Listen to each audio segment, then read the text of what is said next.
In episode 491, Ryan and Jose are joined by Joe and Catalina of Little Spark Films to do an audio commentary for the newly released Barker-inspired movie, Night of the Zoopocalypse. This is the Clive Barker Podcast, where longtime fans Ryan and Jose interview guests, bring you the news, and take a deep dive into Barker-related stuff. This episode is sponsored by Don Bertram's Celebrate Imagination. Don Bertram is a longtime friend of Clive and advocate of his art, but Don's unique and inspiring paintings are for sale, and over 50% of the proceeds go to the Arts and Medicine program at the Texas Children's Cancer Center. There's even a paver in Washington, D.C. representing Celebrate Imagination. We're thrilled that this worthy cause is sponsoring our podcast again this year, and we hope that you'll consider looking over his Pinterest page and commissioning a painting of your own. For commissions, Don requires no money down, and there will be no obligation on your part. You can also head over to the Etsy shop to buy one of his books, like A Chimney Sweep's Tale, Celebrate Imagination, or The Imaginaries. Follow the link in the show notes, or click on the side banner, and let's see what's new with Don Bertram today. You can still check out Homage to Pearland and Homage to Pearland 2 on Don Bertram's Facebook page. And for Texas friends, April 26th will be the Pearland Arts Festival, so you'll get to meet Don and look at his paintings in person there. We have a link in the show notes to help out our former guest Hans Rueffert with his medical. So if you can, just click on the link and take a look at that and see if it's something you might be able to help out with. Let's welcome our other sponsor, Ed Martinez, and his YouTube channel. Lots of great special effects videos and Barker-related content. What's the latest from Ed?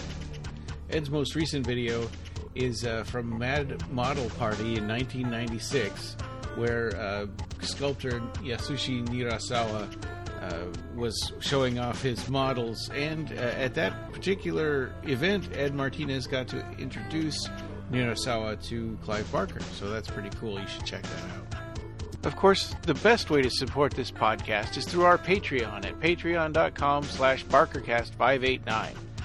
Our subscribers will get exclusive access to content not available anywhere else, like our Collector's Corner video series, rare Barker videos, and early behind-the-scenes stuff. Plus, backers in the $10 tier will also be able to choose an episode topic, and we might mail you something once in a while, depending on your location. Our supporters also get access to the exclusive channel in our Discord server. We'll be forever grateful if you consider helping us out and subscribing to our Patreon. So what's new on Patreon? Of course, we want to give a shout out to our ever-expanding circle of magicians who make this podcast possible. David Anderson, Eric Vanderholt, Daniel Elvin, Amanda Stewart, Bradley Gartz, Marcus, and our returning sponsor, Don Bertram Celebrate Imagination, and our new sponsor, Ed Martinez's YouTube channel. Thank you so much. I want to talk about some things that are going to come soon on the Patreon, things that are in the works. So, people may have heard we talked about it on the last few episodes. I'm now up and going in the BarkerCast Studio, so I'll be putting together a video describing, the ins and outs and do a little video tour of the studio and the history of it and how it all got together.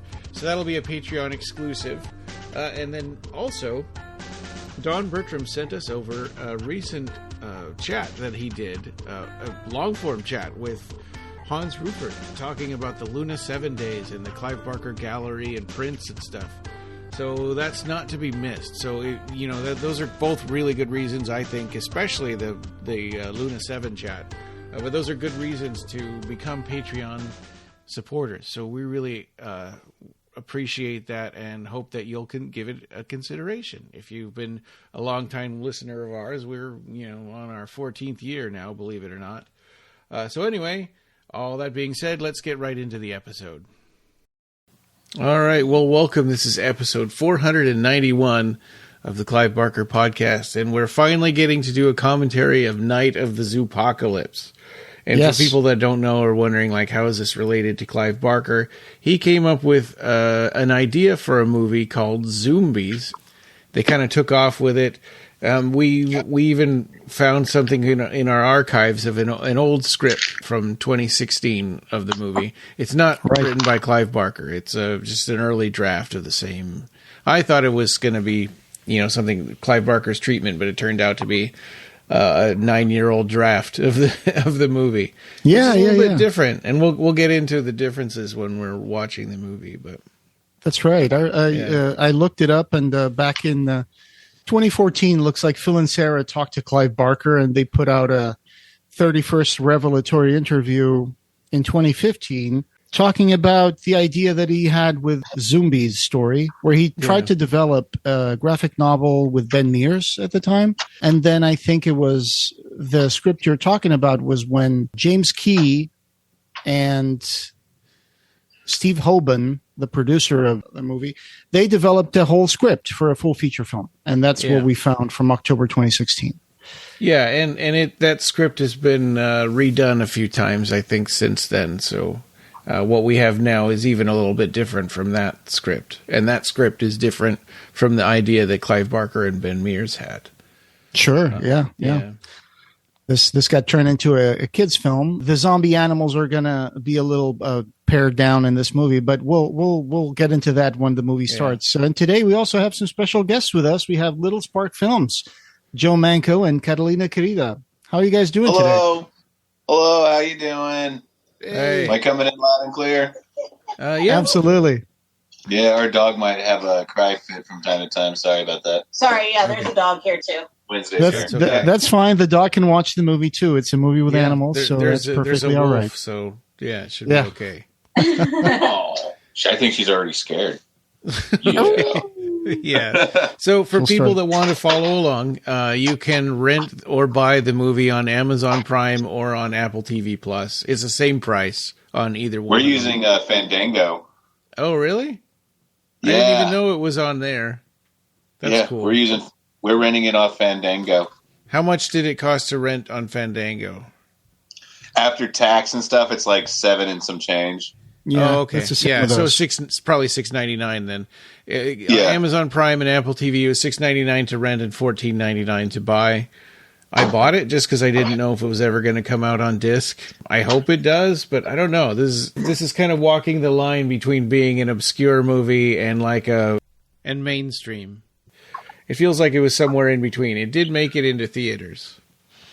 Yeah, it looks like it had a limited run, but I did find upon a quick research, I do my best to make sure we collect every piece of physical media as far as like film and television is concerned that has to do with Clive Barker. Uh-huh. And I did find, I came across a few sites that look like, I don't want to call them bootleggers because some of these people actually get licensed. They actually do. Some of them get licensing to actually make these discs on demand and sell them, but they're going to be low quality type discs. But I think I did find one with a pre-order deadline. So I put it in our Zoopocalypse chat if y'all want to check that out and see if it's worthy of pushing. Sure. My search is the things that I saw looked sketchy, like they might be scams. Oh, okay. But I don't know about this one. Maybe Blu-ray. Yeah, see, why wouldn't it be in 4K? I don't think that this is attached to a particular streaming platform, so I think it would be great when this comes out in Blu-ray. I'm sure it will. I'm hoping that it will. There haven't been any real announcements about it. You like Joe was saying, you really have to dig to find sites that are talking about it, and some of them look like from what I saw, some of them look like bootlegs, and some of them look like they could even be scams. Like I saw ones that had like nonsense URLs. Well, I mean, I have a theory as to why this happens, and it's because physical media is becoming, just in general, is becoming a dead medium to a degree to a lot of distributors, and when streaming is now the lifeline of film, that's disheartening. And that's why a lot of the physical media distributors we see start off as boutique, like Arrow Video was really small at first, and now they're a juggernaut. Yeah, and the same goes with Shout Factory, and they just acquired another company. I forgot what they're called. But they always start off small. And I think that's what's happening is that a lot of these companies start very boutique. Some are scams and they don't know how to do it. Some are just like people in their office making these Blu-rays and publishing them themselves, teaching them how to do it. Like the Umbrella, like, pretty up and coming right now. Umbrella is like up and coming, and they were very small at the beginning. Like Vinegar Syndrome, same, yeah. But the lady that I got the Hellraiser Hulu VHS from, it was actually licensed from Hulu Disney, and she was given legal leeway to make these Hellraiser VHSs, and they're not bootlegs, but she does make them from her own place. So you got to start somewhere. Yeah. But other places are just straight up ripoffs, and it is a process to actually publish anything from your own equipment at home. And Blu-rays do tend to be 1080p based on the quality that you're publishing and printing. But then, of course, we have our Hellraiser 4K UHD, and I mean, you need some monster hardware to, do something of that magnitude. Yeah, that's right. I think you were talking earlier about the lady that licenses those VHS releases. That's Katie Video, right? Yeah, but she does get licensing on her stuff. I did a lot of research on that. Yeah, for small run things. Yeah. And when you get licensing, you're only allowed to do these printings for a couple years. You only buy your licensing for a couple of years. It's like when you go to a Comic-Con and you see someone making pins of like Slimer from Ghostbusters. Some people are doing it legit. Some people are actually doing the legwork to get the actual licensing. Right. Yeah. It's hard to know which ones. Yeah, so we all got the movie started up here in our systems, and we usually do a countdown to hit play, and then we're all matched up to the commentary. So who wants to do the honors? 3, 2, 1, play. Okay. All right, so it's from Viva Kids. Looks like it's the company that's the distributor, I think. Yeah. So if there's going to be a Blu-ray or a 4K Blu-ray, it'll be from them. One thing I thought was really interesting was the way that there's so much French influence in this movie, especially from French production companies, Canadian production companies. Yeah. Right at the beginning there, of course. Yeah. Canada, Ontario, Quebec, Canal Plus. And then we've got a character that's going to be kind of Frenchy, like the lemur. Right. Yeah. Oh, that's cute. This zooming into the night of the Zoopocalypse. Yeah. There's a lot of color in this movie. It's very, very bright, purple vivid and colors. Green. Yeah. Yeah, the poster is purple and green too. I'm digging the atmosphere. Whoa. That's Gracie. Yeah. So in the early version of the script that we've got, the 2016 version, Gracie was a mother, and the other wolves that she's hanging around with are her cubs, and she had a husband who used to be the alpha wolf, and he died. Oh yeah. Was it Kip? Yeah. I think, but in this one, I think the other wolves are her brothers. They are, yes. Yeah, they're the pack, right? Yeah. So, and this is this many-legged monster that we're seeing. They're just a bunch of wolves. Yeah. Wow, that was very Muppet Ladder. Yes, Muppet Man or Muppet Man. Yeah. It's It was a fake out, to sort of foreshadow what the movie's going to be like. Okay. This animation style is really interesting because they almost look like claymation. I think that's pretty cool. It is. It does have a Wallace and Gromit kind of look to it. No? Yeah. Well, yeah. That's a good point. Yeah. And they look very even this photorealistic. This fuzzy dude. Yeah. That's the grandma. That's a grandma. She's the grandma wolf. Okay. I think nowadays it would be tough to be a company that wants to try to make a movie like this and compete with DreamWorks and Pixar and stuff. Yeah. Wow. In this movie version, they were trying strategic maneuvers, but in the early script, they're arguing because Gracie's coming up with the idea for Meatless Mondays, and the other wolves are not happy with that. Yeah, because and there's a whole subplot in the other version of the script where the zoo is in financial trouble, and they're trying to figure out ways to cut back so the zoo can stay open. And the owner is giving a tour to this person that's like a financial backer that just wants to close the whole zoo down. Oh, but in like this the version, movie Out with the there Fierce are no Creatures. In this version, yeah. In this version, there are no human characters at all. And in the other early script, there's this part where a human overhears the animals talking to each other and can understand them, and it becomes a whole weird thing where like animals can talk. That would be hard to pull off. Yeah, I'm kind of glad they took that out because it's lame. Yeah, it's kind of hard to pull off. It was called the Culpeper Zoo because the owner is named Culpeper, but you don't get that in this movie. But so the Clive's script was more intended for adults. No, they said it wasn't. It wasn't Clive's script. I mean, Clive's treatment or draft or story or whatever. Yeah, I mean, and I think in his original idea, it was like some kids that were trapped in a zoo, and the zoo animals turn into zombies. Sounds very Goosebumps. Yeah. Ben Mears once said in an interview, it was based on the idea that Clive had where a kid is trapped in a zoo during a zombie outbreak. And it's something that Ben Mears wrote as a 2-issue comic just to see if we could do anything with it.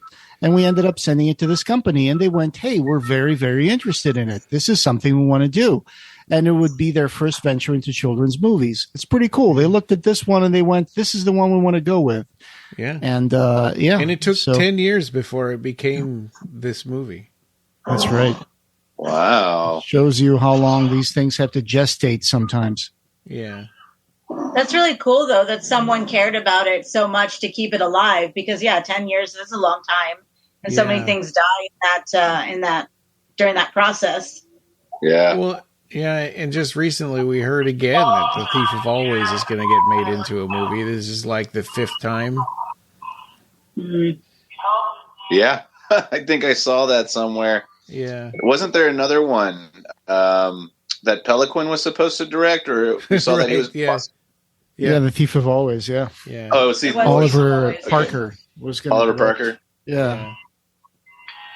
Man, it's just that funny. would be so cool. I never saw a zoo that plays like a music to close, but I've never been there for closing either. So I guess that's on me. It's funny. Like there are places where I remember in Nevada, there was one time where we went to a private zoo, and it was the most depressing, horrible thing I'd ever seen because they didn't seem to care about about taking care of the animals. It was more about they were like display items, right? And so. I don't know. You get used to the big ones that are more like sanctuaries. And where was that zoo that you saw? In Nevada. Oh, yeah. Nevada, yeah. Yeah. I could not imagine meeting anybody who has a private zoo. Oh, that's my God. In Tacoma, Washington, there was the B&I Circus store, and you'd go like do grocery shopping, and there was a gorilla in a glass enclosure right there, like, sitting like this with his fist on his chin, like bored out of his mind. Yeah. Ivan the gorilla. Yeah. It was really sad. That was in the... I don't even go and visit the gorillas at the actual zoo because they make me sad. That's horrible. Yeah, it was awful. I have photos from in the 70s. Oh my God. When I first started photography, I would practice my camera skills, and we went to the zoo, and I have a lot of photos of the gorillas, and they are all depressed. Yeah. They just holding their head down. Yeah. This is what I call our Carpenter moment here with The Thing. Our inciting incident. Yeah. Where we got this weird purple colored meteorite that crashes with a satellite, and now it's making its way towards the zoo. There it is. Oh, that's cool. This animation I love these colors. I know. It's going to get a lot more colorful. I like the underwhelming landing that it starts getting smaller and smaller. Yeah, and in the script, it was like a fake out because it looks huge while it's in the sky, but then when it gets close to the zoo, it's like, wait a minute, this thing is like the size of a peanut, and it lands in this bucket of peanuts. I love that it lands in the barn that's the petting zoo section of the zoo. Yeah. So the first animal that gets to it is this adorable bunny. Yeah, and it was a squirrel. I think in the originally it was a squirrel. Yeah, but then I guess it would be too close to Scrat in Ice Age. Oh, probably, yeah. Scrat? Oh, yeah, I guess he's a squirrel. Yeah, you said peanuts. Scrat's the squirrel, yeah. Yeah. Well, when you said it was a squirrel, I automatically went to Over the Hedge. Oh, yeah. My brain didn't. Oh, that's Hammy. The squirrel? Classic. Hammy the squirrel? Yeah. Oh, no. This is classic. Yeah, I was this for kids. Yeah, I can see the little girls already starting to be like, what happened to the bunny? Well, yeah, and you mentioned for kids, and one thing that caught me off guard is this is a PG movie instead of G. And it's like, that's rough, right? I mean, that's tough to find an audience there, because I think growing up we liked movies that were a little bit scary. But I don't know, usually kids' movies are G. Well, this movie, it says it's intended for 8+. Yeah. And as of right now, the only thing I can think of as to why it would be PG is that the whole movie is, it's weighted down by harm to animals, even though it's animated. The story has there's harm to animals. That's a big deal. There's a point coming up where one of the zombie animals gets his head punched off, and Gracie's like, "You killed it." I'm like, "Whoa!" But it is a good point. I mean, like children's films of the 80s were really scary, legitimately scary. Oh, and they were PG. I mean, I remember there were parts of E.T. that scared me when I was little. Yeah, I was thinking about E.T. just now. Yeah. Yeah, the trailers on TV showed E.T. running through the grass so you couldn't see him. And so I thought it was until I went to the theater, I thought it was a horror movie. It kind of is, though. I mean, he is kind of a monster. It's a little kid monster movie. Yeah. I also thought Ghostbusters was a horror movie from the TV commercials and stuff. I did. Yeah. I did too, yeah. But that's cool. But I mean, there's The Gate, and that is a legit horror movie I don't know if you'd call it a family horror movie or a kid's horror movie, but it's PG. It's definitely really soft for a horror movie, for what you expected going into it. But that's another PG horror movie, right? Yeah, but it's centered around children. Yeah. And it had a children audience. It even had the hamster come back to life at the end. But I think the second one's like a hard R. So I don't know. Oh, I don't know if I've seen the second one. I never have. I've read up on it though. Yeah. We got this. I'm okay with just the one. We got this cool pod people moment here. Yeah. See, whenever the gummy monsters are shown on screen, everything goes purple, and there's this backlight that kind of takes over the scene, and I just love that. Oh, man. This would be a great double feature. I can already tell you, this is a great double feature with The Day the Earth Blew Up, the Looney Tunes movie. Oh yeah. That. Oh, it was wonderful. But this is just aliens at outer space, monster movies for kids. In the website for the company that wrote this writing studio,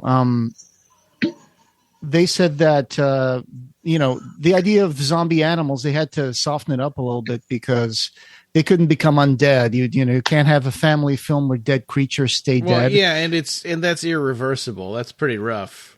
Yeah, and then it's like they decided to come up with a novel kind of creature, mutants or gum beasts, creatures seemingly made of a gummy or rubbery kind of substance, which allow them to have holes in their hides and for their limbs to drop off like classic zombies, but also meant the body parts could be stuck back on. Yeah. And like that gorilla getting his head punched off. Yeah. Or yesterday I was watching this with Sarah and I was going like, oh, I can totally tell that this was originally supposed to be zombie animals because at one point one of them falls apart and blows into a million chunks, and then the chunks get back together. Mm-hmm. And I was like, that's definitely from when it was supposed to be a zombie.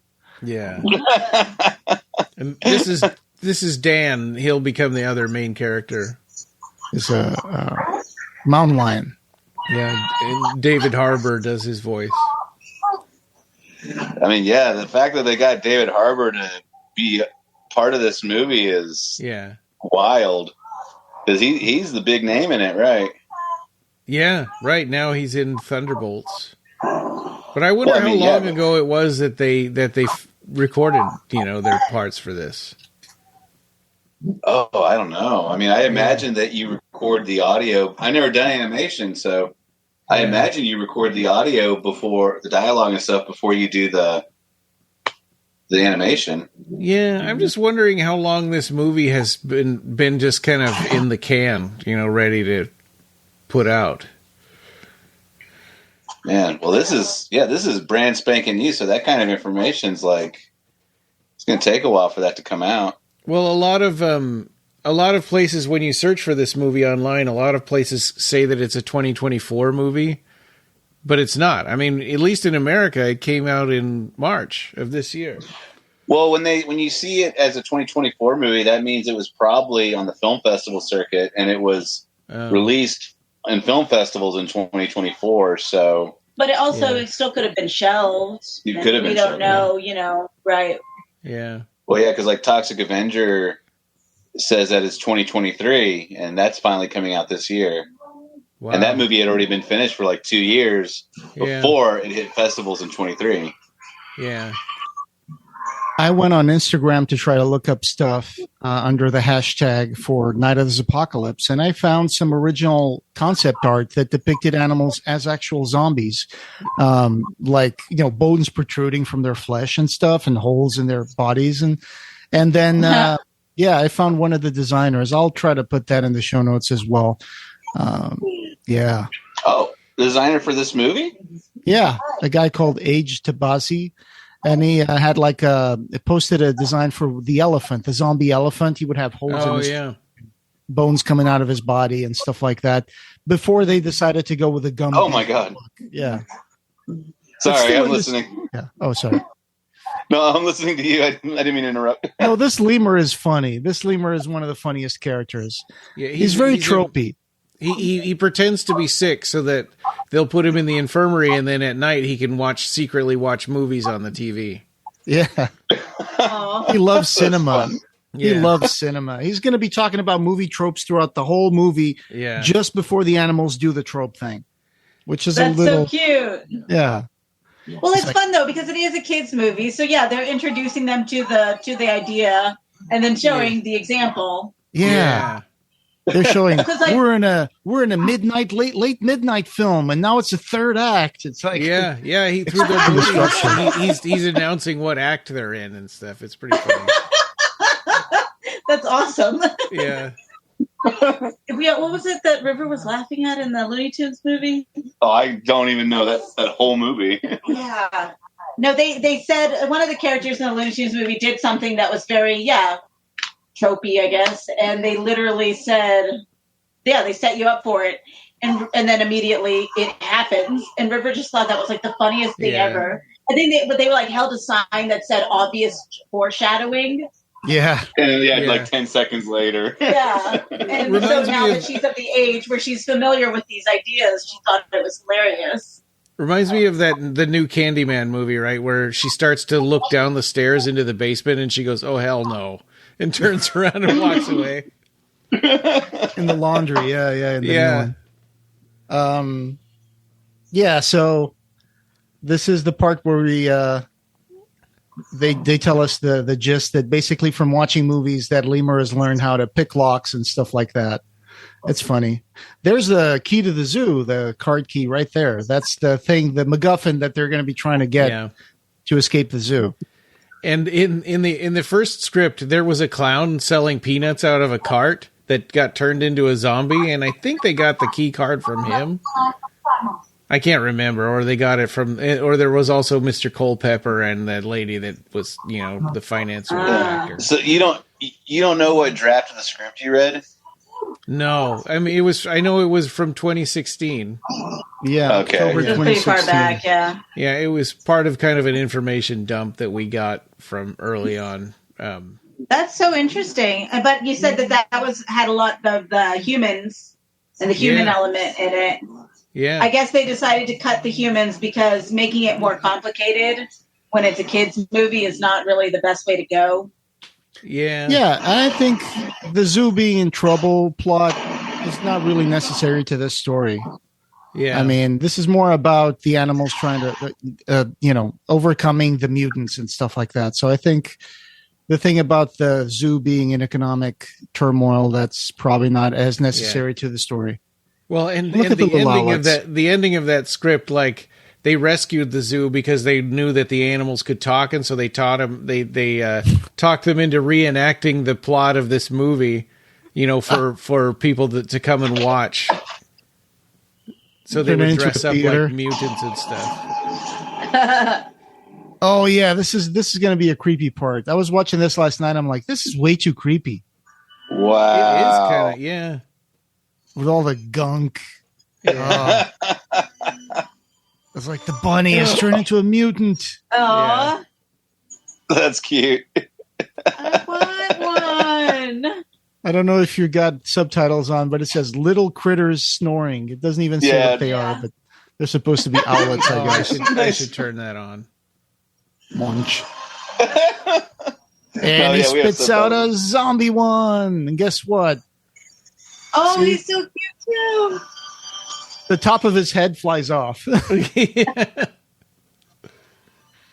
Jump. And this is, basic zombie stuff, right? You bite someone, it turns into a zombie. Yeah. So Joe Lynch, the director of a bunch of scary movies and used to work for Troma Entertainment, gave this movie 3.5 stars and a heart on Letterboxd. Oh, cool. It says, sold me at inspired by a concept from Clive Barker in which you could so tell alien zombie hybrid animals.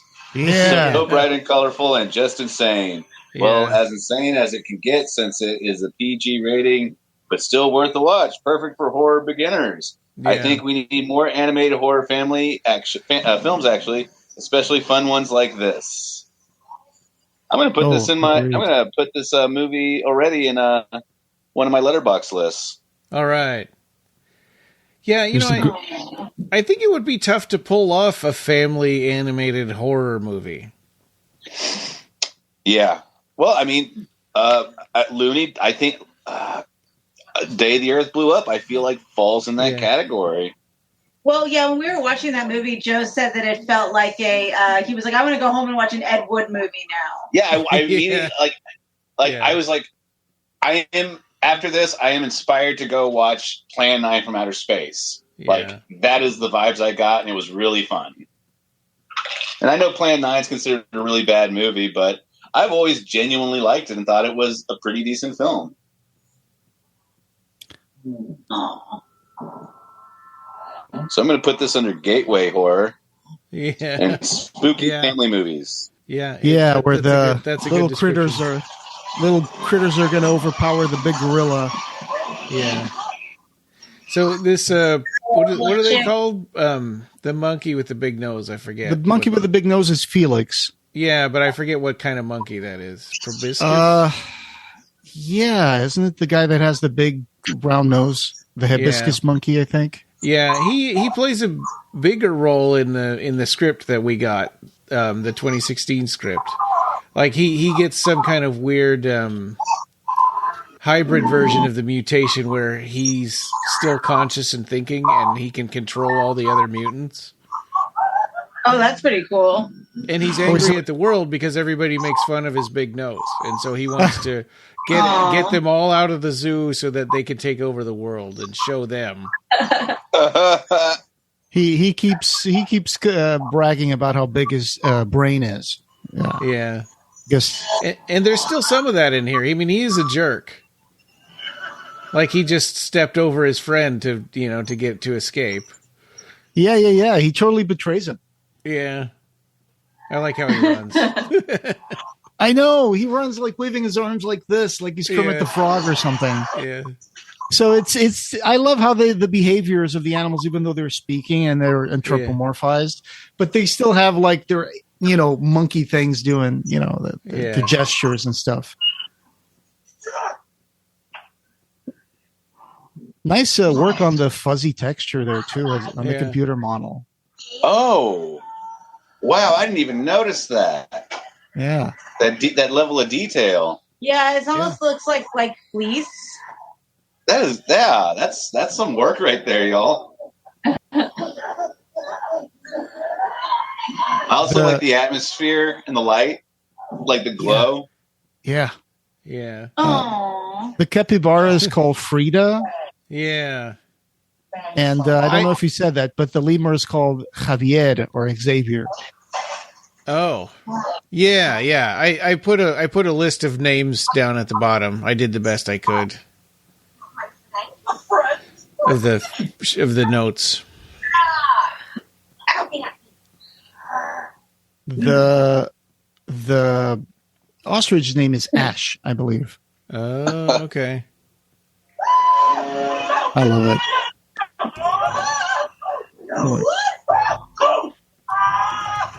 Funny how they're all freaking out with the mountain lion, but they're not freaking out about the wolf. Yeah. Oh wait, they are freaking out about the wolf. They're doing both. Yeah. Yep. Yeah.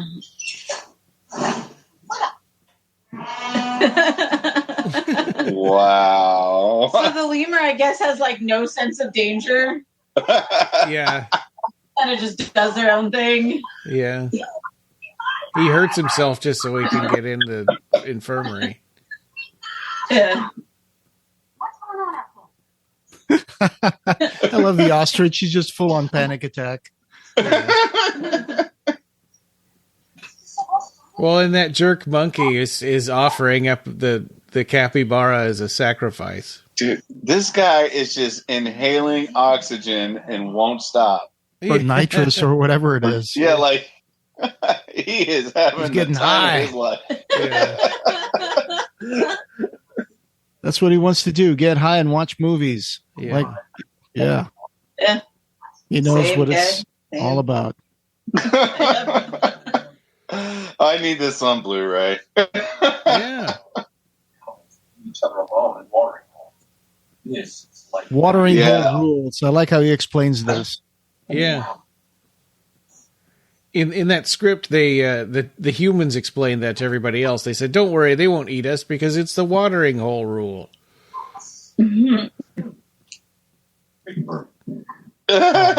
This part is funny.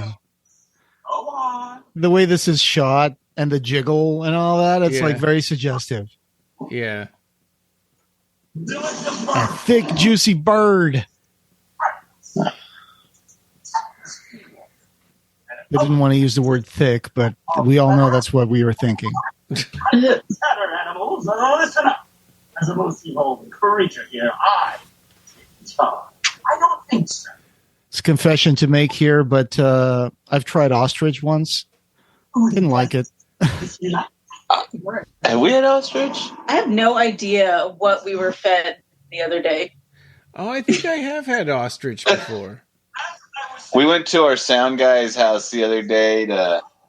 He was grilling, and he got all this unique meat from I guess Flower Mound, and it was just like expensive stuff that is from a legit store, and we were trying it, and man, it was just all amazing. I actually had alligator. It was so good. You had what? Oh, it's a gorilla. I had alligator. It was really good. Alligator, but I think we might have had some ostrich. Maybe. Dumb beast. I don't remember. Well, the He one fed you us don't like 4 or 5 different animals. The one you don't want to eat is walrus. I don't see why I would ever want to eat walrus. Have you eaten walrus? It's like rubber. It's like rubber bands with hair in it. Oh my gosh. I love that Felix, the proboscis monkey, that he was telling everybody, oh, get away from the door. I got the biggest brain. And this is what he's doing with that lock. He's just chewing on it with his teeth. Yeah.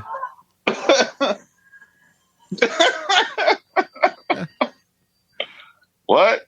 Oh, there's a giant gorilla hand on top of Gracie. Yeah. There it is. With the gummy element is what lets them take their body parts apart.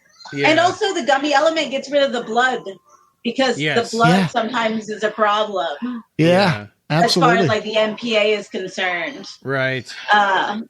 Well, and I think, and I think also, harming animals would be a real downer too.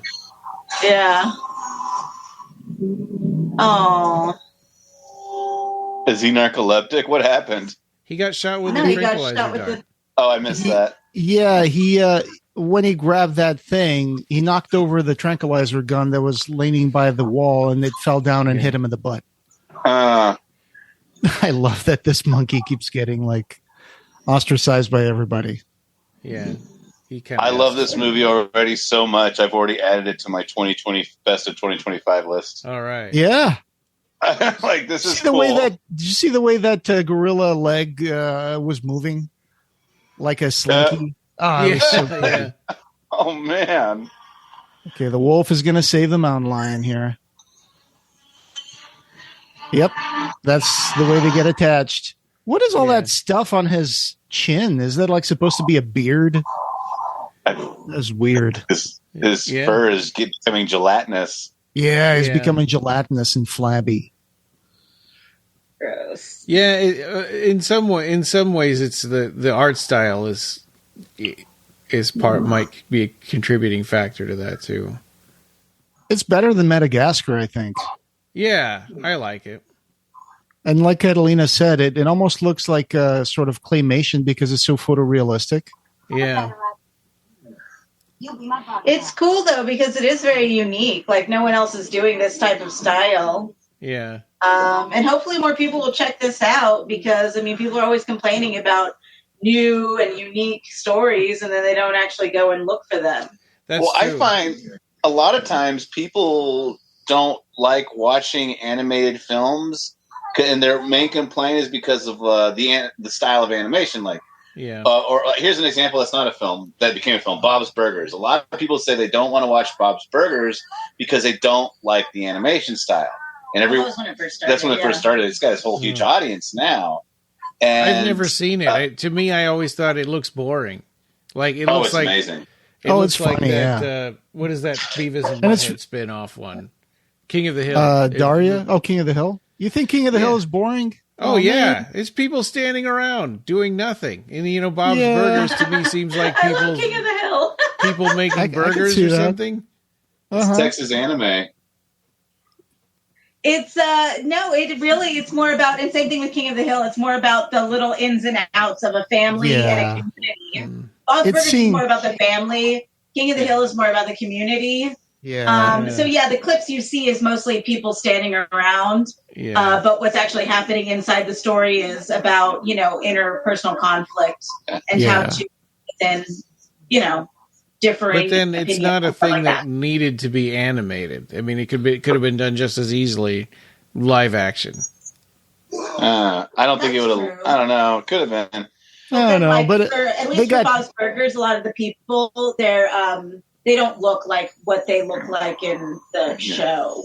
Yeah, but I've spoken to people the two main films from Dallas that were made by Real Effects. It was Freebirds and Book of Life, and people tell me they don't like the animation, how it's animated. They don't like the way the character designs are, and it really just blows my mind. I think we live in a world where people are just so accustomed to Pixar, Disney animation that they don't want to leave that world.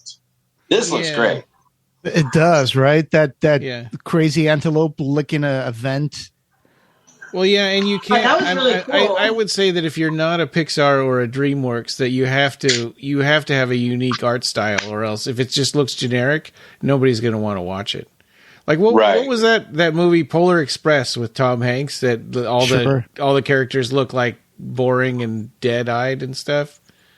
I never watched that movie. It looked I've boring. never seen it all the way either, just trailers. I think now with the advent of like ray tracing and advances in technology, like you could see when that creature, that antelope was stuck there, that the light shining through the legs, there's like a translucency to the material that you couldn't do that, early on in CGI, and now you can. Yeah. It's really, really good. Yeah. What I'm scared of is the day when they're making movies like this using AI. Sure, yeah. But then they would have to have stolen already that art style. So the cool thing is that since this specifically is so unique, like I've never seen this really in any other movie, as long as this studio, retains the rights, I guess, to this specific art style. It would be hard to train something to be like this. Like everybody's showing off like this is what I would look like if I was in a Studio Ghibli movie. And it's, and it's like, because there are 20 something movies that they can use to train. Yeah. Oh, that monkey turning around was just so creepy. Yeah. That slide pissed me off so much because yesterday I was like, that slide would be a lawsuit waiting to happen. That's not a slide that anybody would ever built. Imagine hitting the middle of your legs on that split right there. Maybe the parents had to sign a liability waiver before they entered the zoo. Yeah, there's no way that would ever be a slide. Come on. Yeah, well, zoos don't have like huge amusement park kind of stuff in them. That was the weirdest merry-go-round. I love the aesthetic of this park. It's just so cool. Yeah. It's like a Halloween haunt. It's meant to be seen during the day, right? So it takes on a creepier tone at night. At night, it's complete nightmare fuel. Yeah. Oh my God. What year does this movie take place? Because ball pits are not allowed in America anymore. Well, I mean, you said they mentioned all those Canadian, cards. So maybe it's Yeah, this is probably Canada. Yeah, and this is Canada. Pre-pandemic, I guess. Is are Chuck E. Cheese's still around? I know the one in Fairbanks closed down a long time ago. Yeah, barely. We got a few, and we're actually based where they're based out of. They're based out of DFW, and we don't even have that many anymore. So are the ball pits all gone from those then? Oh yeah, they've been gone for the past few years. Oh, okay. Several years, yeah. Well, they're not very hygienic. Right. No.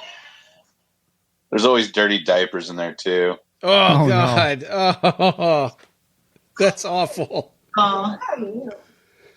This is what you were saying. That was supposed to be. What was it supposed to be? Again, I had to look it up because I didn't like. What is that? And they described it as in between a cat and a weasel.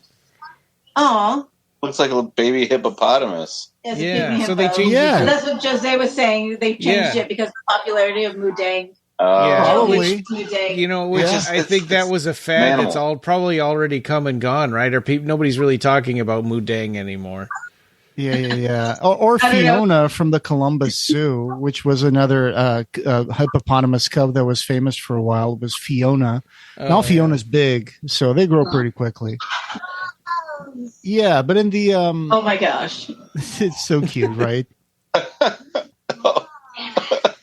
I'm a whale. Come and look at these animals. She is like the most adorable thing. Yeah.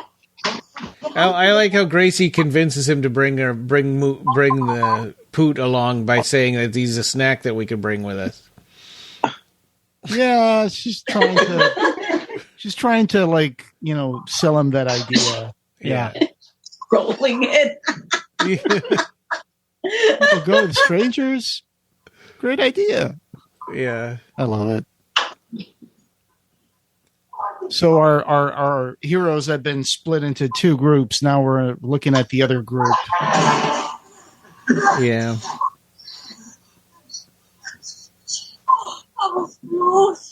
They're running away from those smaller critters and the big gorilla. Yeah. They're in the gift shop. Okay. Yeah, the horrors of the gift shop. Right. I guess if you put yourself in the shoe of an animal and you go in there and you see all these hanging like animals, you're like, oh my God, what's going on here? Yeah. Although, I mean, like as far as display reasons go, why would they be displayed that way with the little right? Yeah, it's a little bit legitimately. Yeah. Yeah, legitimately not a great way to sell toys to children. Hanging by their necks. Yeah. Right. Oh, foreshadowing here. This thing plays the music for the zoo. Like, hate that song. Yeah. I'm getting, work at a retail place vibes where you have to listen to the same freaking songs every day until you hate them with a passion. I worked at a Spirit Halloween store when and they just had one CD that they would just put on repeat all the time.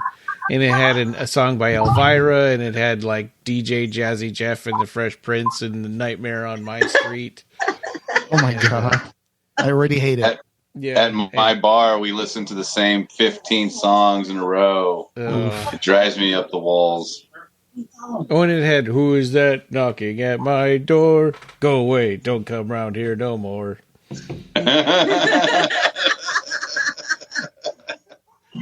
Oh, they said the name of the title. Oh, yeah. Welcome to the Zoopocalypse. They're not going to cut that line out. Yeah. 2 credits. That is a game that we sometimes play. Although don't play it with Videodrome because you will lose. But if they say the name of the title of the movie inside the movie, you take a drink. But like I said, don't do it with Videodrome because you will die. Yeah, you'll last 15 minutes. Don't do it with Dread either. I don't want to talk about it. You see when those 2 little birds activated the water fountain? Yeah. At first, then I saw that, I was like, is one of them peeing? Oh, yeah. I was like, that's a little gross.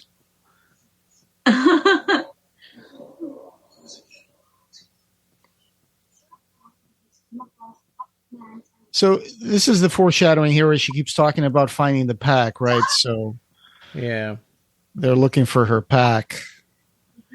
The action sequences in this movie are also pretty good. I mean, the way that they're,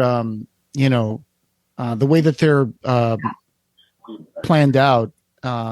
Sometimes I thought that they go on for a little too long, but at the same time, technically speaking, some of those animation shots are really, really good, well made.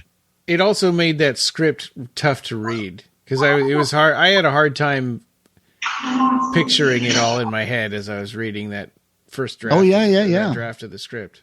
Because I was looking at an area like that where it says zap, Dan goes rigid, boom, zombie Eugene smashes down door, rah. Yeah. Flash, camera flash goes off. Like you have to make the movie in your head. Yeah. Uh-oh, Grandma Abigail, no.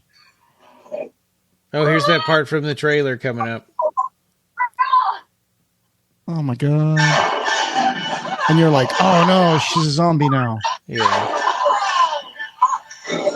A zombie. Maybe later. Yeah. Yeah, no teeth. Did you just punch my grandma in the face? Your grandma's a monster. You know that book that became a zombie movie with Brad Pitt? What was that called? Oh, World War Z. World War Z. I think it was North Korea in that book where the citizens' teeth were all pulled out, so they wouldn't transmit the zombie outbreak or something like that. It was a crazy chapter in that. Oh wow! Yeah, I hated that movie. I only read the first book. I never read. The first book was the Zombie Survival Guide, and then the second one was World War Z. And I only read the first. The Zombie Survival Guide was pretty cool, but it's not really a book to just sit back and read. It's not like something you could make as a movie with a characters and a plot. Right. Yeah. I had a friend make a short film with that book in high school. Oh, really? And it was pretty cool. Yeah. Yeah, it was literally it was a black and white film, and he shot it himself with our camera equipment that we had in our media tech class, and he would just stage the camera, do some stuff. And he had the camera on the back of the car, like on the back dash of the car, follow, and that's how he did his tracking shots while he drove. And then he pulled out.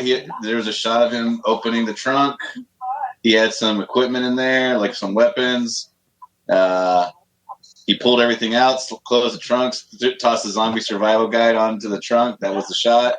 And then there was a wide shot of him walking into the forest, and that was it. And it was like a 3-minute short film. Oh, that's cool. It was pretty cool. That was it. And he never backed it up. He lost it. Oh. I'm like, dude, you don't know how to archive anything. Yeah. And anyway, the capybara totally has Latina girl vibes. Yeah. Oh gosh. There was in that old script there was a main character that was, I think, a raccoon that was Scottish. Okay. Yeah, and he's not in this version of the movie at all. But I think I can't remember. It's hard to picture it, but I think he might have been in place of the lemur. Now I understand that a wolf is nothing. Angus? Are you talking about Angus? What? I think somebody's volume is coming through onto the recording. Oh, our volume? I guess so, yeah. Here, I think I can do it this way. Maybe. I got something. I just love Poot.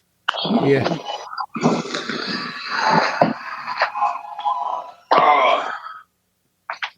Yep, they turned everything on. Yeah. Whoa, that's cool. I like how their eyes are like headlights. There we go. That should help a little bit. Oh, the pod animals, pod monsters? Yeah. Yep.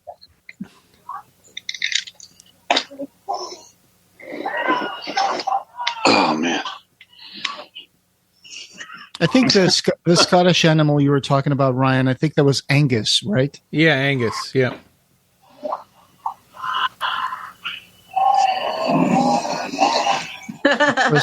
Wow.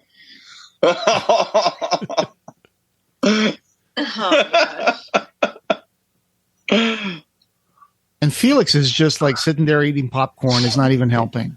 Yeah.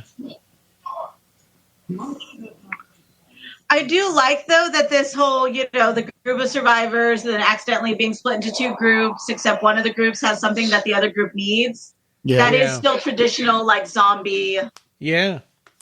Sort of situation or problem. Right, yeah. Right. Like, the van is outside, but we got to cross the street and the zombies to get to it or something. Or it goes all the way back to Night of the Living Dead, right? Where the TV is upstairs and we want it downstairs in the basement. Yeah, right. I was gonna say, or they were going for they were going to get the gas, so they had to go all the way down to the end of the road wherever the gas was. Yeah. Oh, this sequence is so good. Yeah. I love the POV of this scene where it's like pretty cool. Yeah, personal point of view and the jumping over the different size, like the animals and climbing the giraffe to grab the cable car. Whoa. I got to say, though, those are some pretty fast cable cars. Usually, every time I've been in a zoo cable car, those things go at 2 miles an hour. Yeah. Yeah. Oh, no. King Kong reference. Kind of reminds me of something from, like, old school Cartoon Network, how wacky this looks. Yeah. And they're picking up speed more and more. Oh, Poot is having a blast. Yeah. It's funny that Poot never gets cranky as a baby, you know what I'm saying? Yeah. She's always like super optimistic. There goes the head. Yeah. Oh, you killed it. Dan's going to be like, you killed him. Wow. Have you guys? Yeah, I thought he killed it. Go ahead. Have you guys been to the Night of the Zoopocalypse website yet? Oh my gosh, there's like a whole section dedicated to press. Yeah, I was looking at that just now, and I was in the activities one. Well, we'll put that in the show notes. Yep, absolutely. Yeah. And it says that they're working on getting a shop together for like apparel and stuff. Oh, wonderful! How about a physical copy of the movie? That might show up. Yeah. I feel like I have a bright idea. Soon. Physical copy of the movie. Yeah.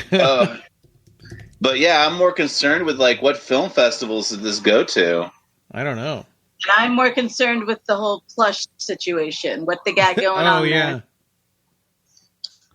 Oh yeah, the because I section's definitely really need good. more plush toys.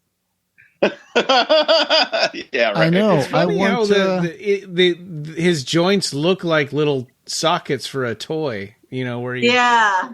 Oh my gosh, he's just an amalgamation of body parts. Yeah, now he didn't know how to put himself back together right. This goes on for a while. Oh my god! If this was reality, it would be terrifying. Yeah, and disgusting. Is there a scene like that in the script, Ryan? Yeah, except it was a grizzly bear instead of a grizzly bear. Yeah. Wow. There was a whole big thing about the grizzly bear was really gentle, and he was, the Culpepper guy trained him since he was a baby, bottle fed him since he was a baby, and don't worry, he wouldn't hurt anybody. But then he's a zombie, right? And this is where Javier is explaining the third act of the movie. Yeah. Uh-oh. Xavier. Yeah. They're going to ignore that? Oh, because there's a lot of different stuffed animals in here. That's a kangaroo. Oh, is that? Yeah, right. Wow. I don't think I caught that was a kangaroo the first time. It gets even worse. Yeah. It gets even worse. Like, look at this. Like, you think, oh, he hit him in the head, right? Yeah. And then this kangaroos are happens. freaking scary, man. Yeah. That was why he's bouncing on his tail like that. Yeah. And then you get this freaking moment here, which I thought was particularly creepy. Yeah. The Joey. No. Oh, man, that's disgusting. Baby. That's like a Dawn of the Dead remake. Right? Oh, yeah. Yeah. Yeah, because she has her baby. So now is the adult Zombie dead? baby. No, the adult's not dead. But when I saw that, I was like, that's kind of sick, dude. That's like, Yeah.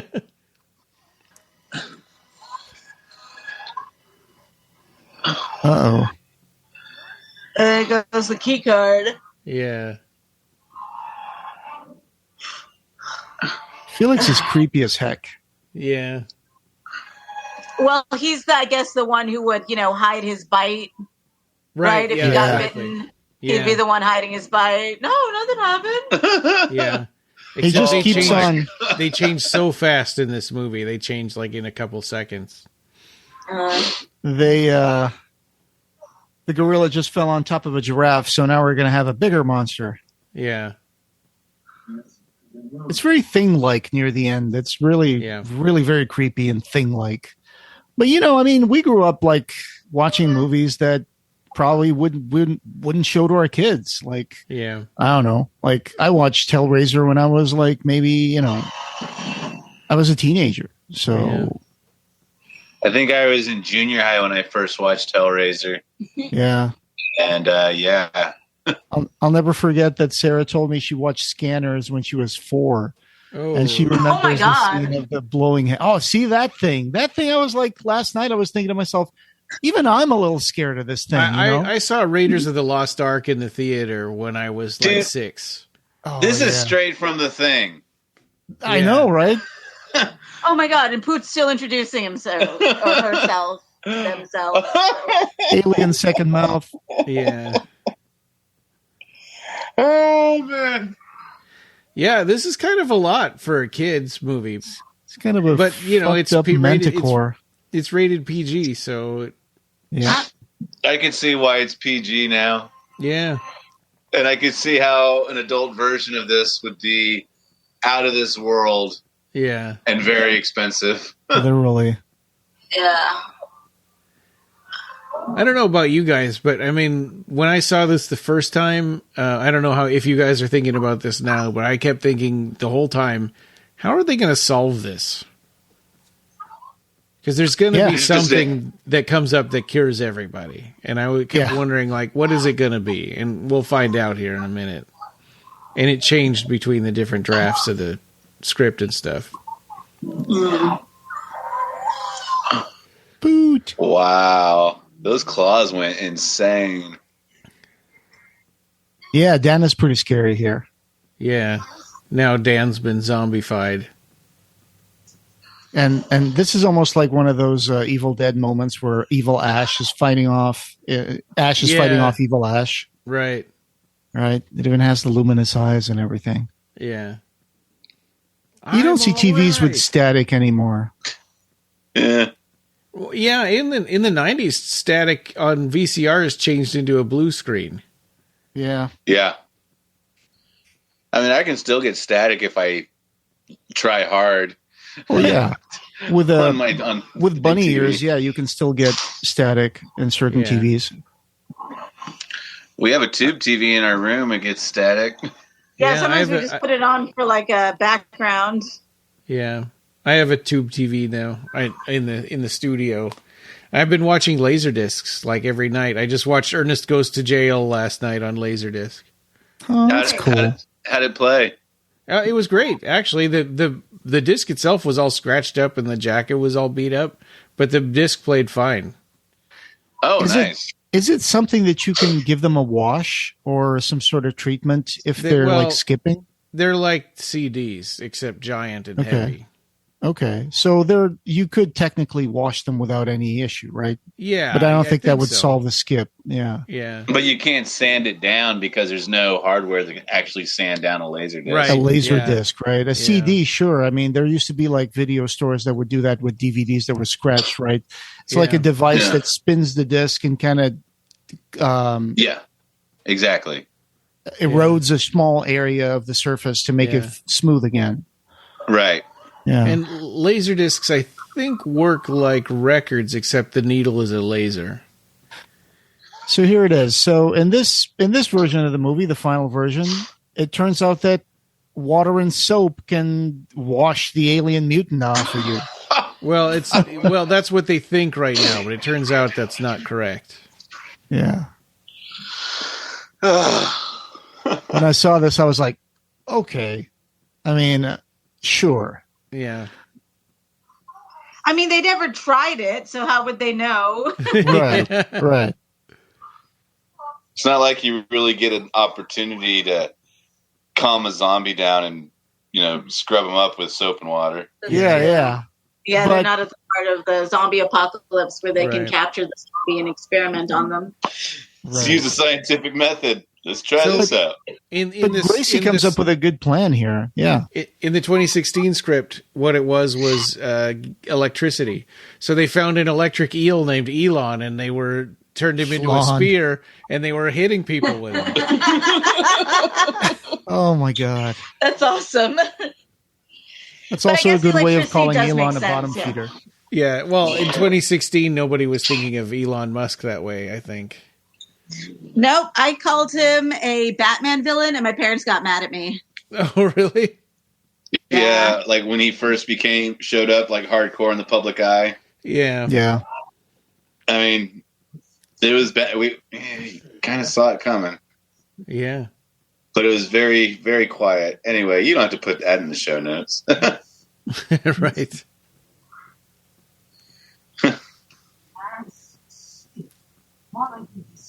But I think his name was just Elon because he's an eel, and it sounds like yeah. I don't think they were thinking of any political Elon Musk anything. Right. In 2016. No, it was probably just for the simplicity of the name. Yeah, but I do like it when they keep the name simple, like one-to-one sort of situations. Yeah, I like that this wolf talks like Reba McEntire. Yeah. Oh, that'd be cute. if they had a song together at the end. And they have like basic human names, right? The Dan, the mountain lion. She's also like part possum, I guess. Yeah. Using her little tail to be on the tree. So our heroes are failing. It looks like everything is hopeless. They're breaking up. Right, yeah. Dan said, I'm just going to leave because I don't need you guys. Felix.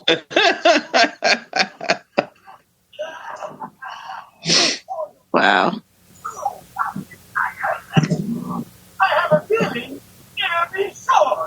I have a feeling that you'll have that for a short time. Yeah.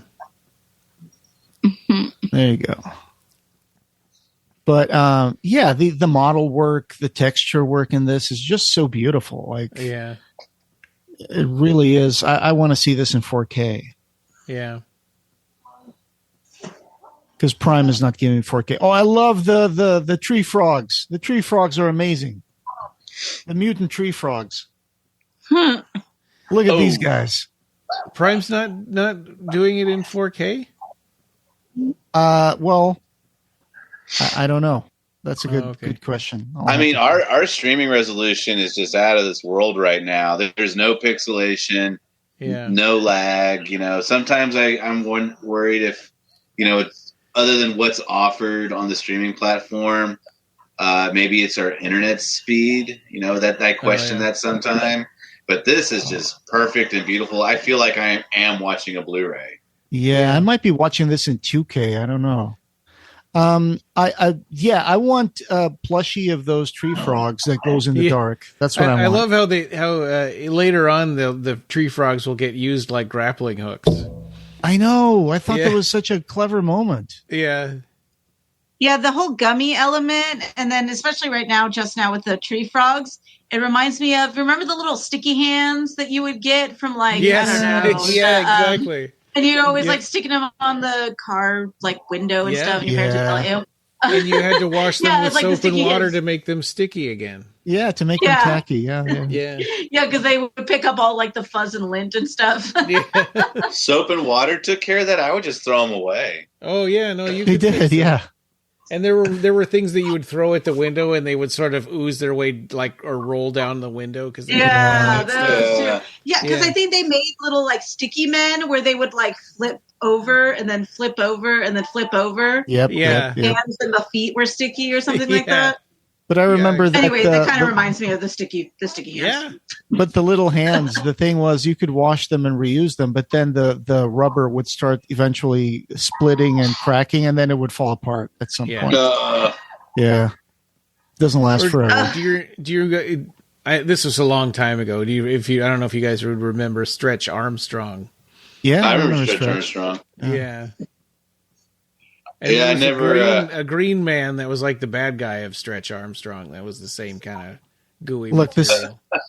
This is the part where this is an important moment here, where you think, well, now the mountain lion and the monkey are going to pair up, and then it's like we're the same, you and I. Yeah, we just watch out for ourselves. Yep. And that's when Dan realizes, I don't want to turn into you. You're a jerk. His eyes look like chestnuts when he closes his eyelids. Yeah, thank you. I couldn't figure out what it reminded me of. That is exactly what it is.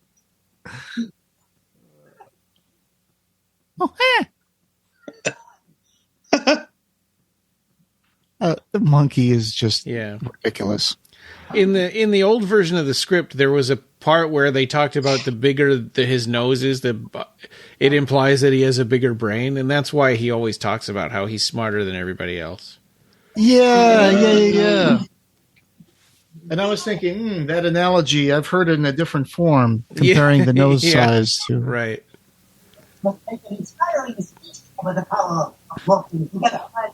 Xavier. Yeah. It's time for the pep talk. And this is particularly meta because she's not even going to do the pep talk. The animals are going to do it for her. Yeah. That's pathetic. Yeah.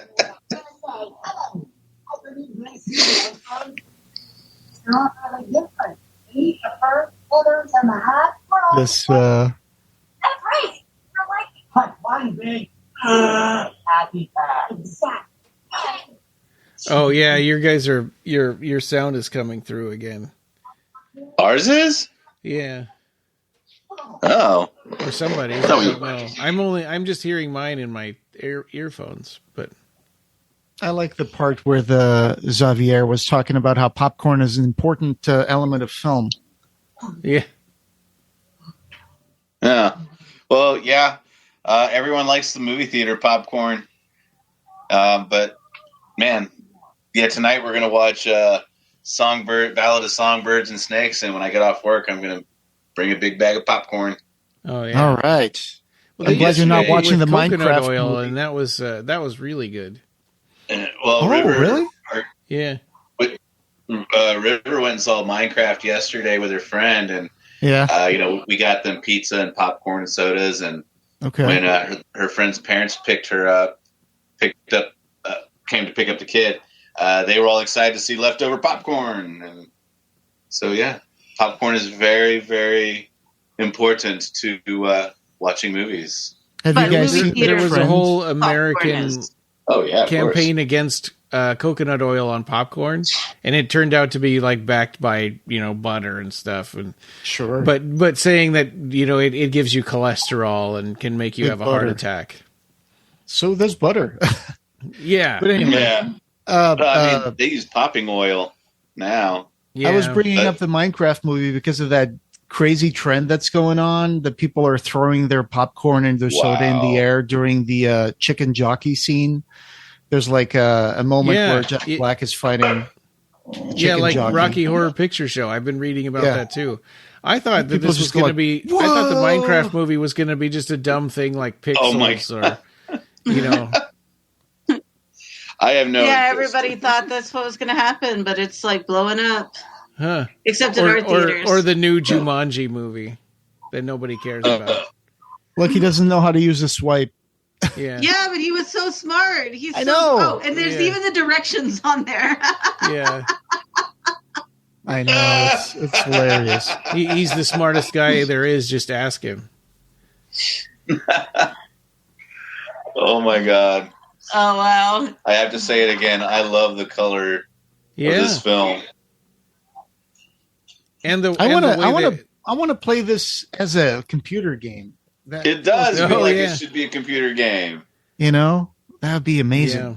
Run around and escape from these things, and this mutant frog. Yeah, I think being sort of in between indie and like mainstream, I don't know if it's going to get that kind of attention. Well, on the website, there's that area that says activities that they can play.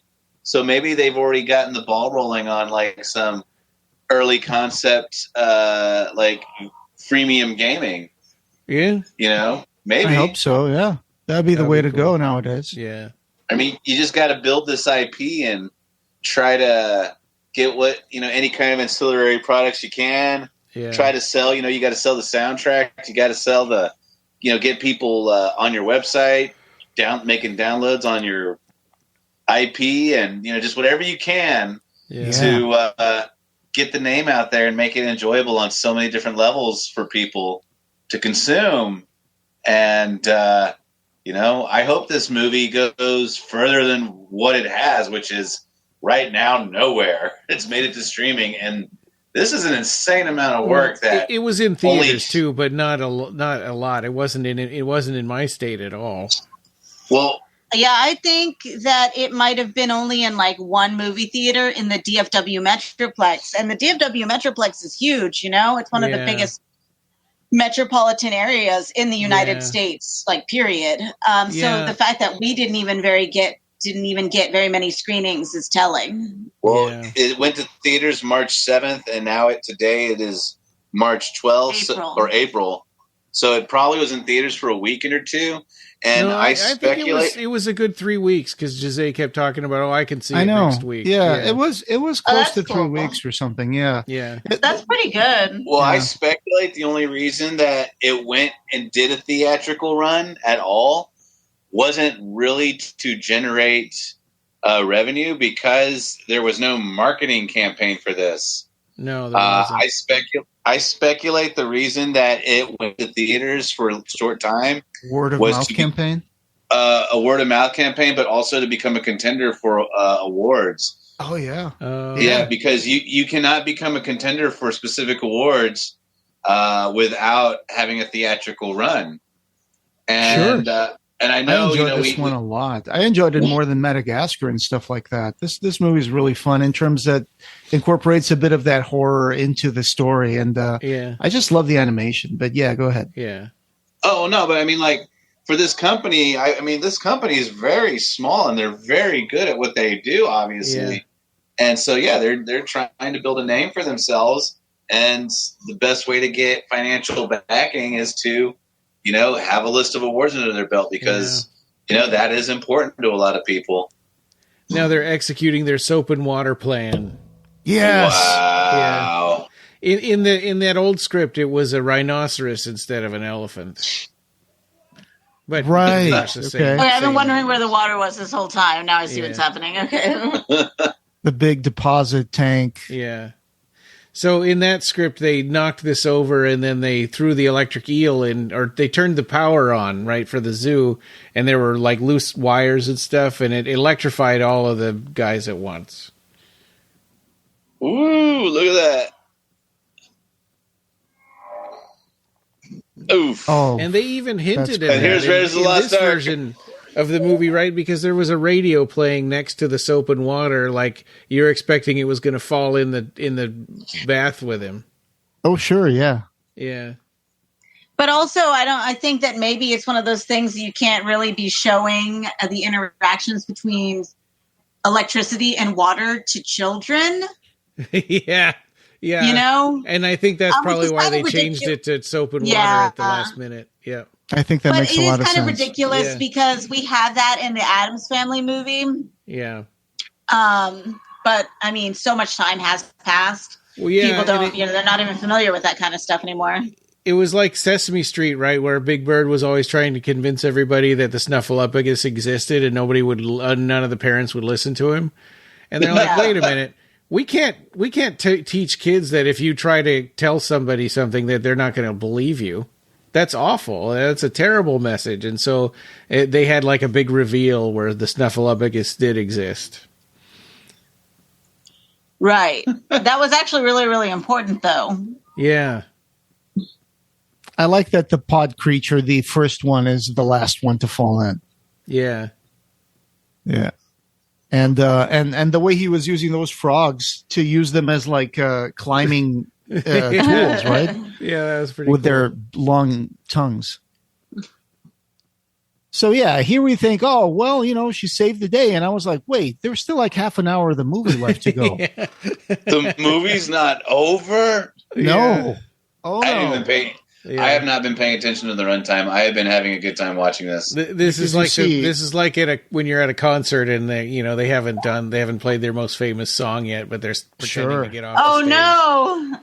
Yeah, because you see, there was more than one element when Dan was healed. Yeah, that was responsible for his cure, and this is what they're going to find.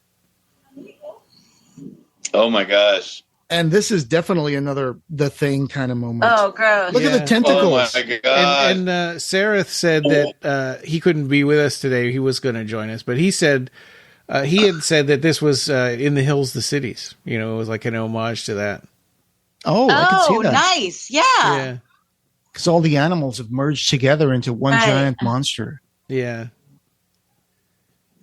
Oh, my God. That is Devastator. Wild. Yeah. Like, uh-oh. I love the capybaras running away yelling, "No me toques, no me toques." This is so don't touch disgusting. Yeah. Oh, no, Poot. Oh, no. It's like Bob the Blob from Monsters vs. Aliens and Society. Yeah. Yeah, Society, the Brian Usna film. Oh, my God. Just wait until you see Zombie Poot. She looks even cuter. Look at that bulbous thing. Oh, it's listed as Mutant Bunny 0. Yeah. That's a great the name. bunnies, the bunny's patient 0. So yeah, animals pop out of the monster and back in. See, that's funny. Now Poot is like a caterpillar. That's so messed up. Yeah, is it messed up that I want to eat Poot as a giant gummy worm? She does look delicious. I wonder if they're going to sell merchandise of like gummy worms shaped like the animals of the movie. That'd be terrific. When I was a kid, I went to a field trip to the Pacific Science Center and they had gummy rats and they were huge. And I'm like, oh my God, I have to get one of those. And I bought it and I ate like a quarter of it. And then I'm like, I'm getting really sick of this. And I never wanted to eat gummy anything again. Yeah. Oh no. You're going to be like, I'm going to be like Ozzy. Yeah. Have you been healed of that, or do you still not eat gummy? Well, anything? I mean, it's just okay. It's not exciting or anything. Yeah, I mean, it's like Twizzlers. Damn. Yeah, I'll eat a Twizzler, but it's like it just tastes like wax or plastic. Yeah. I love eating my waxy plastic Twizzlers. Yeah. People think I'm weird. I like real licorice better than Twizzlers. I hate real licorice. It's disgusting. Man. Well, it's super strong, I guess, but I love it. And I don't like red vines either. I don't know who said that or if I saw that in a picture, but I remember Clive Barker likes to eat Twizzlers. Oh, really? Mm-hmm. Yeah. Remember when we were at Seraphin? We have something in common. I think Mark or something said something like, oh, yeah, he loves Twizzlers or something. And that just kind of popped that memory in my head when you guys were talking about Twizzlers. I was like, oh, that's funny. I wonder if that was Seraph. Was he there when you were there, or was that the first time I was there? No, that was the first time you were there. Oh, okay. Oh, see? She ate the snow globe. Yeah. She's going to turn it on. And it turns out it's not soap and water, it's music is the cure. Aww. The radio was playing when he was in the soapy water the first time. Yeah, because all the animals get jarred by the closing music, and so that kind of snaps them out of the mutant thing. Yeah.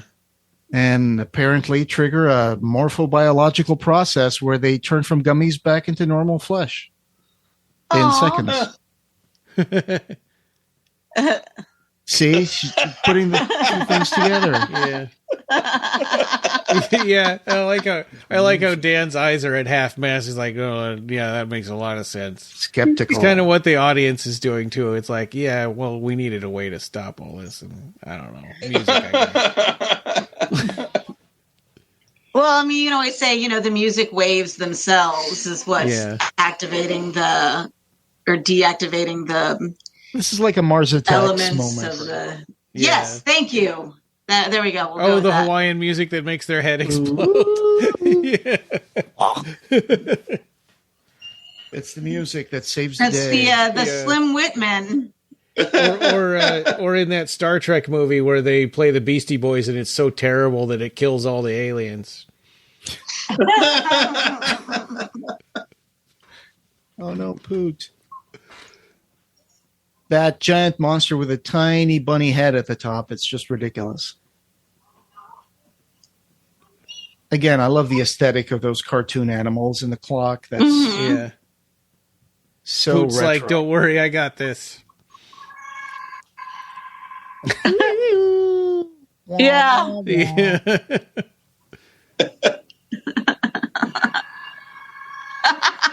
Wow. I'm it.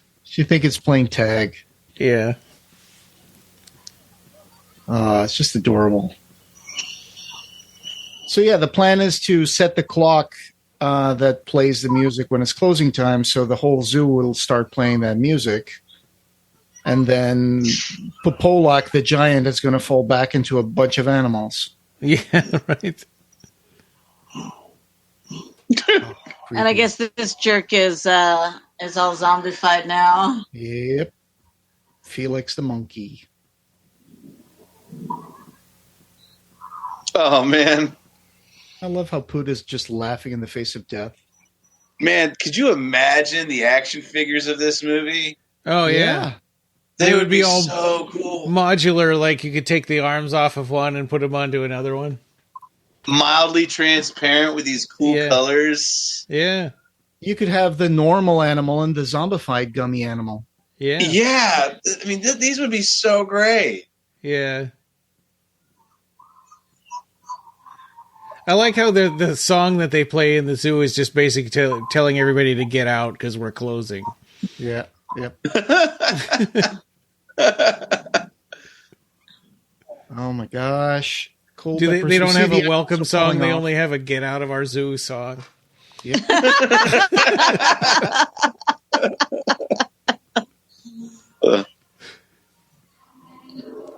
And Felix keeps bumping into the animatronics. That's hilarious too. The antelope, the bunny, everybody's back. So in that one thing we didn't mention in that 2016 script, this was a musical. Like there were musical numbers there were at least 2 of them, I think. Oh. There's one where Culpepper is singing a song trying to convince the lady why they need to have a zoo. I like when they got songs like that. That's one of the reasons why when you guys were talking about Bob's Burgers, I love that show just because it's so musical. Some episodes, definitely, most episodes have one song about something. And then at the end credits, you get a little reprise. And I just love the fact that they're so musical in that show. Oh, my gosh. There we go. Wow. Animals everywhere. And then as the sun comes up on a new day. Yep. When the sun comes up, the zombie movie's over, right? It's it kind of happens that way. No, you didn't. Come on. There was something at the end of the script, at the end of that script too, where it's not in this movie, but where like the squirrel that had eaten the first peanut, who is Bunny Zero in this movie, but he pooped out the thing again, and then and then so it was like opening it up for a sequel. Yeah, because at the end there would be 2 dung beetles, right? Yeah, dung beetles would come across the bunny poop, and they'd be like, "Hey, primo poop!" Yeah, and then there was they would a lot look more and poop in that script. Like, and Felix, when kids would make fun of him, he would scrunch his face up like he was pooping, and then grab it and throw it at the bars and splatter it all over the kid's face. How disgusting! Yeah, I'm glad that didn't. Oh, we're still making. Yeah. Sorry, I was going to say we're still making monkeys throwing poop jokes. Yeah. I thought at least they were 10 years ago. No, monkeys throwing poop never goes out of style. Oh. That's funny. At the end, Grandma, she lost her tail when she was a zombie, but she got a new bunny tail. So, oh yeah, there we go. Reminds me of the grandma from Meet the Croods. Yeah, from the Croods. From the Croods, yeah. Like, Dan, what do you think's going to happen if you run out there, dude? They're just going to shoot you in the butt with some darts and take you back in. Yeah. Well, in the script, he got shot. Somebody shot him in the woods, like with a real gun, and he got brought to the zoo to get healed. And that's when he met Gracie's husband because he was sick in the infirmary. Aww. And so it turned out he was secretly had been friends with her husband, and that's why he was watching out for her and her cubs. That's so sweet. Yeah. There's more death in that version of the script. Oh, yeah.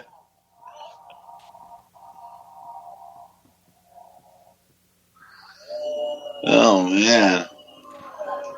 So this was all self-contained, right? I guess that the humans have no idea what happened. Yeah. So when everybody comes to the Culpeper Zoo sign said, "Welcome back, macaque." Welcome back, macaque. Yeah. That's funny. This is cool. Yeah, inspired by a concept from Clive Barker. Yeah. If you don't believe us, this really is a Clive Barker inspired movie.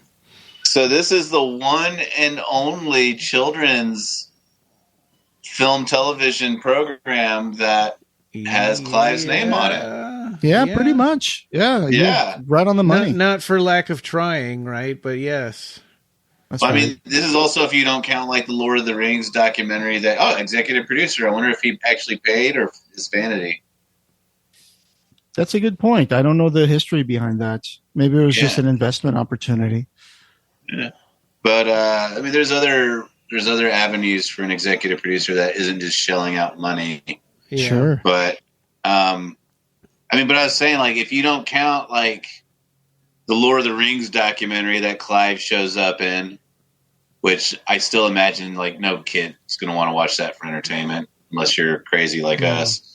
I guess this is it. This is the one and only thing. Yeah. Well, Lord of the Rings isn't really, I mean, you're talking about for the Peter Jackson movies?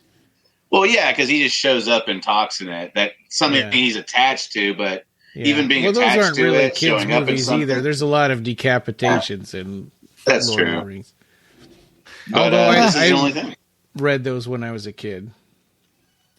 Yeah, me too. Man, I love this little cartoon. Yeah, it's really cool. It keeps you watching the credits. One funny thing I found out about James Key is that he also goes by the name as an illustrator, Crow Scratch. Oh. Yeah. He's an Emmy-nominated actor. His animated family feature film, Night of the Zoopocalypse, based on a Clive Barker story, comes to theaters spring of 2025. That's already passed. He created the Roxy Hunter franchise of films for Nickelodeon and won the Writers Guild of Canada's Best Screenplay Award for A Christmas Horror Story.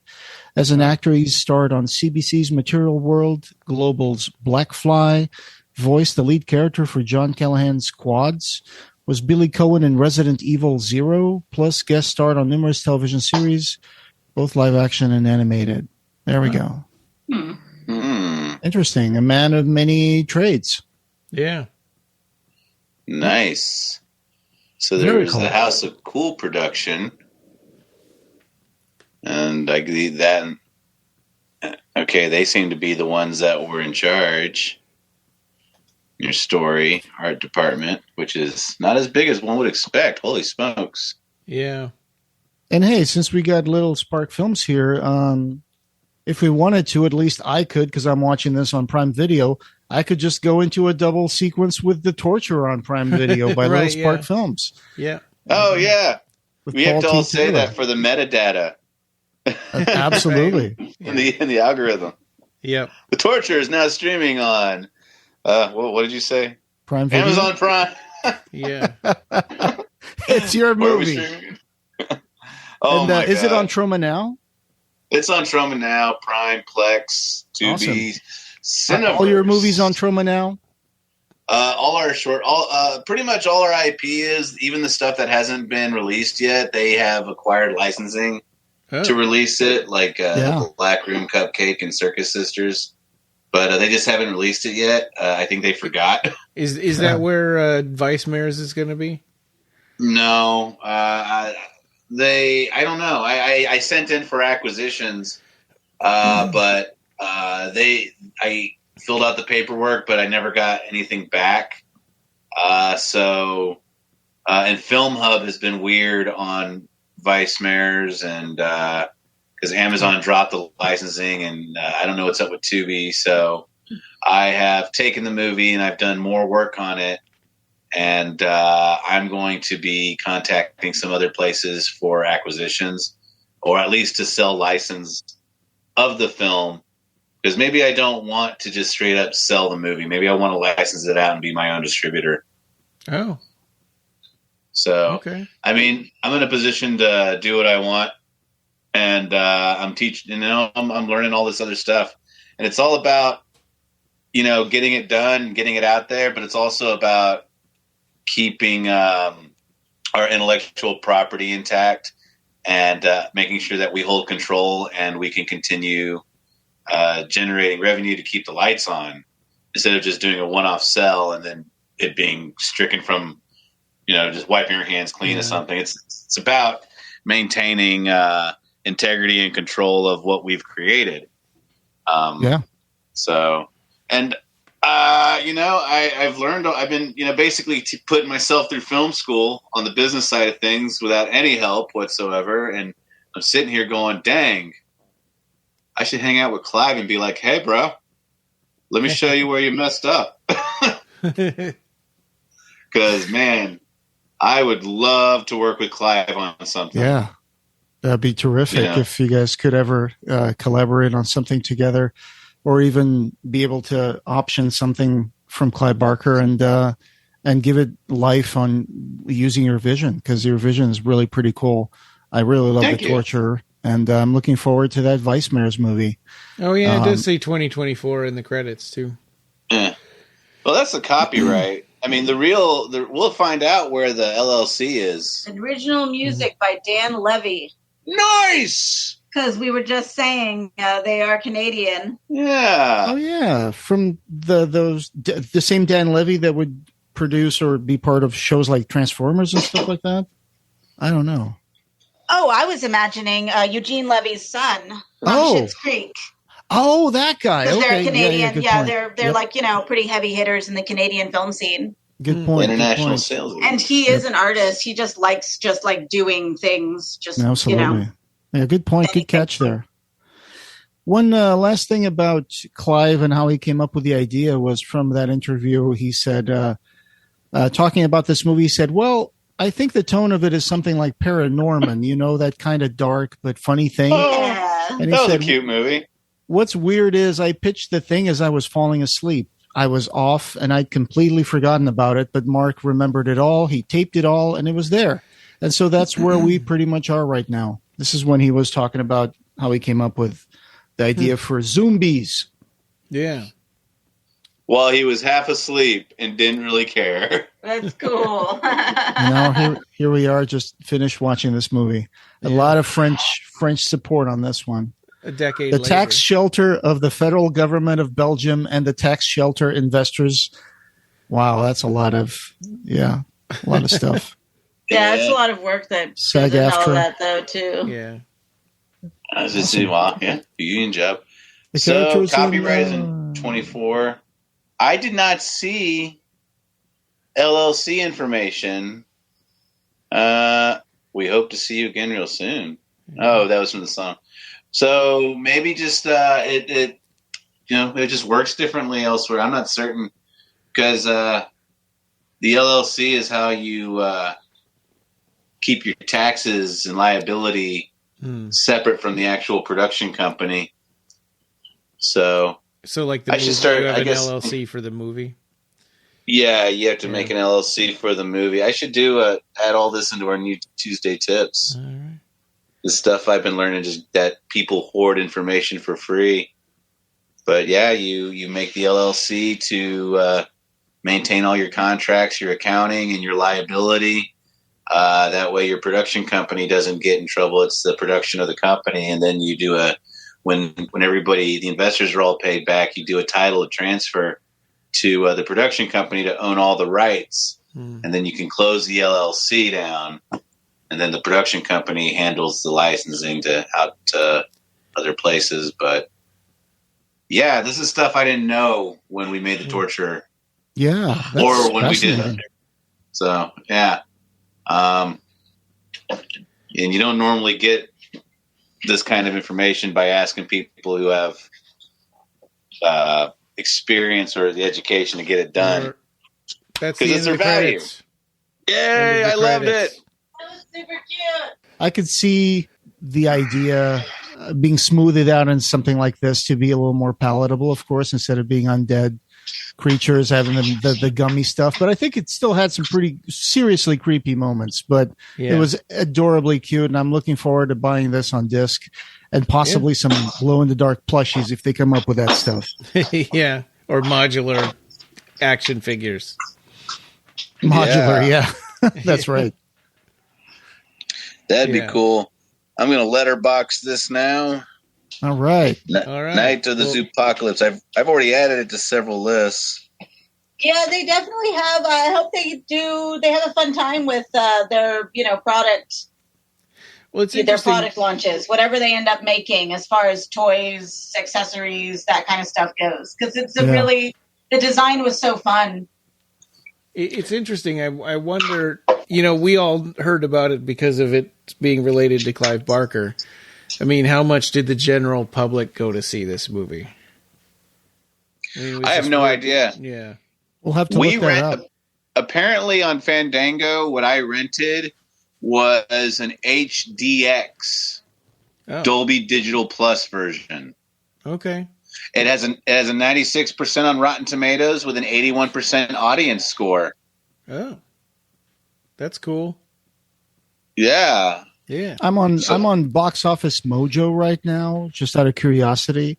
I went to see this. It says here that domestic release made $2,108,907. International made $3,136,222. Worldwide, about $5.2 million. So on the domestic opening, they stayed shy of $1 million. It was $813,961. I wonder how much it cost them to make it.